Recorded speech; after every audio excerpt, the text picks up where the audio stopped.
General VK Singh इस समय हमारे साथ मौजूद हैं और सर जब भी आपकी इंट्रोडक्शन की बात होती है there are many lines that I conclude और मुझे ऐसा लगता है कि सबसे बड़ी पहचान जो आपकी है वो एक लीडर के तौर पर है।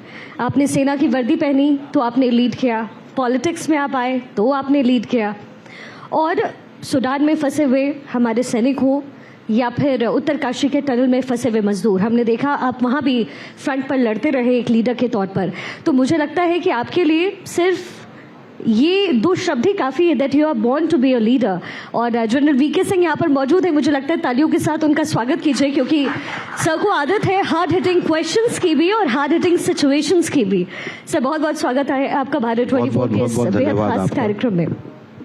सर चूंकि इस समय चुनाव के बीच में हम हैं, 2019 का चुनाव आपने देखा और आप चुनावी मैदान में रहे। 2019 के चुनाव से इस बार का चुनाव मुद्दों में भी और धरातल पर भी कितना बदलाव और अलग आप देख रहे हैं? देखिए, चुनाव जब भी होता है वो दौर अलग होता है। 14 के अंदर कुछ दौर था, कुछ हालात थे, तो चुनाव का एक जो हवा थी, उसकी फिजा थी, वो अलग थी। 19 के अंदर कुछ और था, क्योंकि 5 साल का कार्यकाल हो चुका था, लोग बाग देख चुके थे 5 साल का कार्यकाल। बहुत सी चीज़ें ऐसी हुई थी जो कि उससे पहले 14 से पहले नहीं हुई थी, तो एक अलग माहौल था। अब 10 साल हो चुके हैं, बहुत सारी चीज़ें और जुड़ी हैं।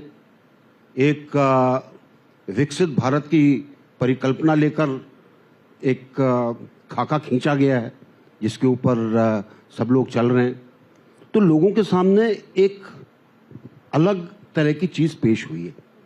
और इस सब के अंदर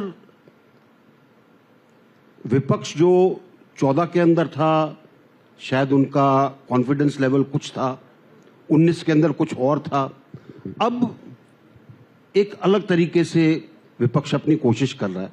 आप इतने साल बाहर रहते हैं सत्ता से, तो अलग अलग तरीके आजमाने की कोशिश करते हैं, वो आप देख रहे हैं। आप तो इसलिए ये कहा जाए कि ये एक नेचुरल प्रोसेस है जिसके अंदर आप बदलाव भी देखेंगे, जिसमें आप अलग अलग तरह की चीज़ें भी देखेंगे। आज के इंफॉर्मेशन युग के अंदर हर साल कुछ ना कुछ नया बदलता है, और आप देख रहे हैं इस चुनाव के अंदर बहुत साफ दिखाई देता है कि किस प्रकार इंफॉर्मेशन वॉर का इस्तेमाल हो रहा है, किस तरीके से लोगों को कुछ चीज़ें बताई जा रही हैं, कुछ सत्य को असत्य करने की कोशिश की जा रही है। तो ये सब एक तरीके से दिखाई देता है। सर बहुत सारे राजनीतिक मुद्दे होते हैं, विपक्ष जो है वो कह रहा है कि बीजेपी जिन मुद्दों को धरातल पर लेकर उन्हें आना चाहिए उसको लेकर नहीं आ रही। राम मंदिर तो न्यायालय का फैसला था, लेकिन बीजेपी कोशिश ये कर रही है बताने की कि इस फैसले में बीजेपी का हाथ रहा है, और कहीं ना कहीं इसी मुद्दे को लेकर के कांग्रेस जो है वो आपको घेर रही है। देखिए, विपक्ष का काम होता घेरना, चाहे वो सही तरीके से घेरे चाहे गलत तरीके से घेरे। मैं नहीं मानता कि विपक्ष घेर रहा है, और इसके अंदर आप देखेंगे कि जिस तरीके से प्रधानमंत्री जी उससे पहले ही उनकी बात को भांप जाते हैं या उसके बारे में जवाब देते हैं, साथ के कोई घेर नहीं रहा जी। विपक्ष की कोशिश होगी, विपक्ष का काम है कि किसी तरह से घेरने की कोशिश करे, और इसके अंदर साम दाम दंड भेद सब इस्तेमाल किए, चाहे अफवाह फैलाने का काम हो, चाहे लोगों को गुमराह करने का काम हो, चाहे एक बात को दूसरी तरीके से पेश करने का काम हो, तो विपक्ष करेगा ये। और इसके लिए मेरा अपना मानना है कि भारतीय जनता पार्टी पूरे तरीके से चीज़ों को समझती और तैयार है। सर मुस्लिम आरक्षण का मुद्दा भी बहुत ज्यादा फ्रंट पर आया है। मुस्लिम आरक्षण को लेकर के कहीं ना कहीं डर पैदा करने की कोशिश कांग्रेस द्वारा की जा रही है। कह रहे हैं वो कि पसमानदा मुसलमान जिससे लुभाने की कोशिश बीजेपी कर रही थी, अब अचानक मुस्लिम आरक्षण का मुद्दा क्यों लेकर के आ गई है? एक मैं बहुत नम्रता से कहना चाहूंगा कि हमारे देश में एक खास चीज होती है। आप एक अफवाह उड़ा दीजिए, 50% लोग बाग उसको मानने लग जाएंगे। और बहुत सारी चीजें हुई हैं। आप याद करिए, एक वाकया हुआ था बहुत साल पहले कि गणेश जी दूध पीने लगे, सबने मान लिया जी, जो जिस मूर्ति के पास गया उन्होंने कहा जी हमारे से भी पिया गणेश जी ने दूध। अब ये जो अफवाह का जो दौर चलता है, ये इलेक्शन के अंदर कुछ ज्यादा ही चलता है। जहां तक आरक्षण का मुद्दा है, आरक्षण किस लिए किया गया था? अगर इसको बोला जाए, ये एफर्मेटिव एक्शन है। आप यूएसए को ले लीजिए, और मैं एक तुलनात्मक चीज आपको बता रहा हूं।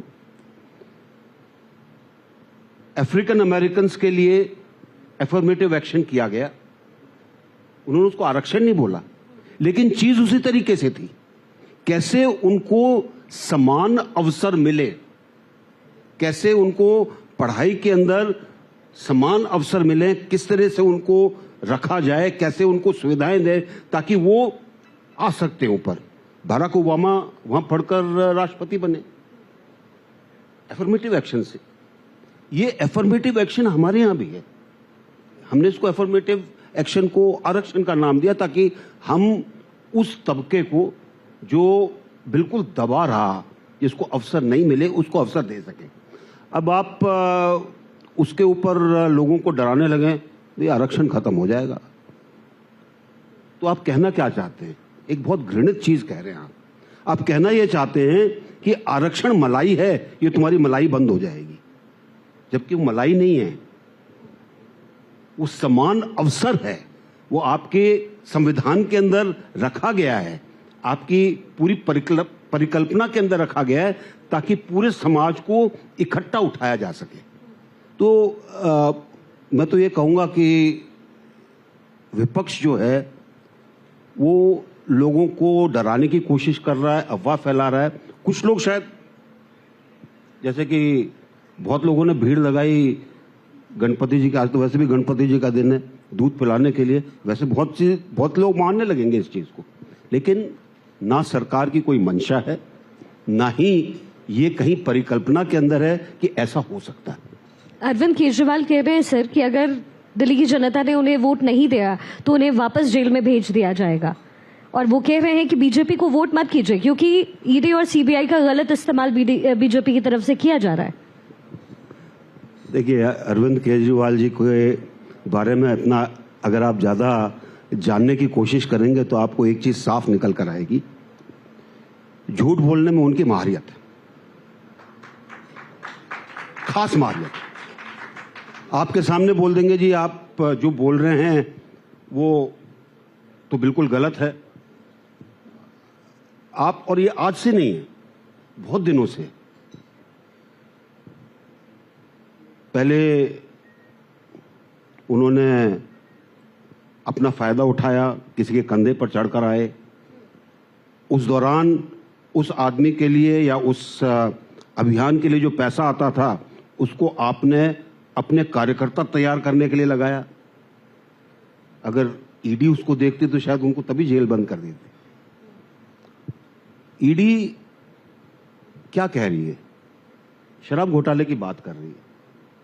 एक बहुत साधारण चीज है, आज आपकी नीति है, सरकार को कुछ राजस्व मिलता है, आप कल इस नीति को बदल देते हैं, साइन नहीं करते उसके ऊपर, फाइल के ऊपर दूसरों से साइन करवाते हैं, लेकिन आप बदलते हैं उसको, और बदलकर क्या करते हैं, सरकार का राजस्व कम हो जाता है, प्राइवेट पार्टीज का राजस्व, जो उनका जो फायदा है वो ज्यादा हो जाता है। ये गलत है कि नहीं है?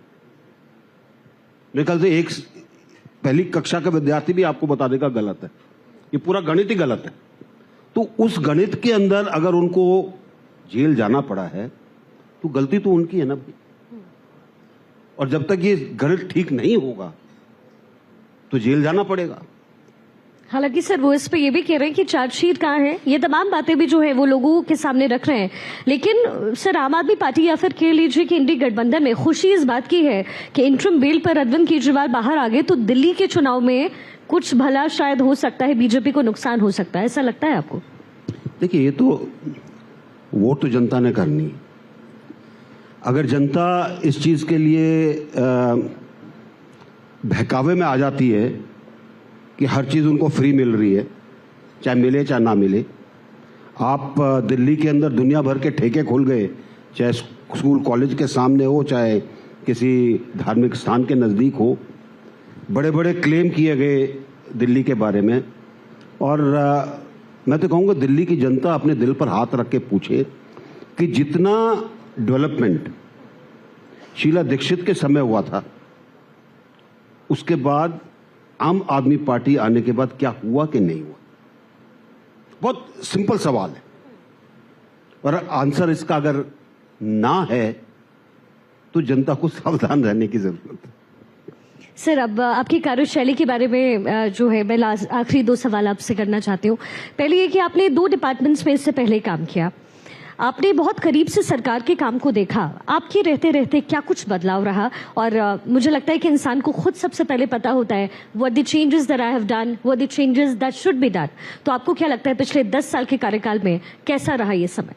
देखिए, 14 के बाद बहुत बदलाव आया सरकार के काम में, सरकार के काम करने के तरीके में, निर्णायकता में, और जनता के भले के लिए कैसे काम किया जाता है, ये 14 के बाद अलग दिखाई देता है।